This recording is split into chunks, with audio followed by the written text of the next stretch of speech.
ತರಗತಿ 6 ಪದ್ಯ ಸಿಂಪತಿ. ಅದರ ಭಾವಾರ್ಥ. ಸಿಂಪತಿ ಎಂದರೆ ಕರುಣೆ. ನಾನು ದುಃಖದಲ್ಲಿ ಮಲಗಿದ್ದೆ, ತುಂಬ ಕುಗ್ಗಿ ಹೋಗಿದ್ದೆ. ನನ್ನ ದುಃಖವನ್ನು ಒಬ್ಬ ಶ್ರೀಮಂತ ಕೇಳಿಸಿಕೊಂಡ.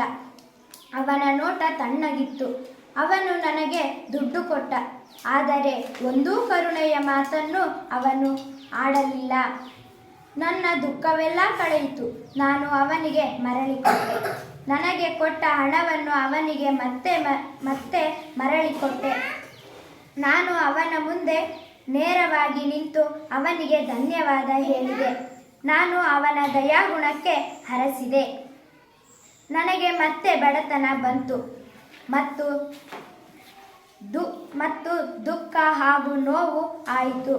ಒಬ್ಬ ಬಡವ ನನ್ನ ದಾರಿಯನ್ನು ಹಾದು ಹೋದ. ಅವನು ನನ್ನ ತಲೆಯನ್ನು ಸವರಿ ಅವನು ಬ್ರೆಡ್ಡನ್ನು ಕೊಟ್ಟ. ಅವನು ನನ್ನನ್ನು ಹಗಲು ರಾತ್ರಿ ನೋಡಿಕೊಂಡ. ಅವನ ದಯಾಗುಣವನ್ನು ನಾನು ಹೇಗೆ ಹಿಂದಿರುಗಿಸಲಿ? ಅವನು ಮಾಡಿರುವ ಸಹಾಯವನ್ನು ಯಾವುದರಿಂದಲೂ ಹಿಂದಿರುಗಿಸಲು ಸಾಧ್ಯವೇ ಇಲ್ಲವಲ್ಲ. ಓ, ಹಣ ಉನ್ನತವಾದದ್ದು, ಆದರೆ ದಯಾಗುಣವು ಹಣಕ್ಕಿಂತ ಉನ್ನತವಾದದ್ದು. ಧನ್ಯವಾದಗಳು.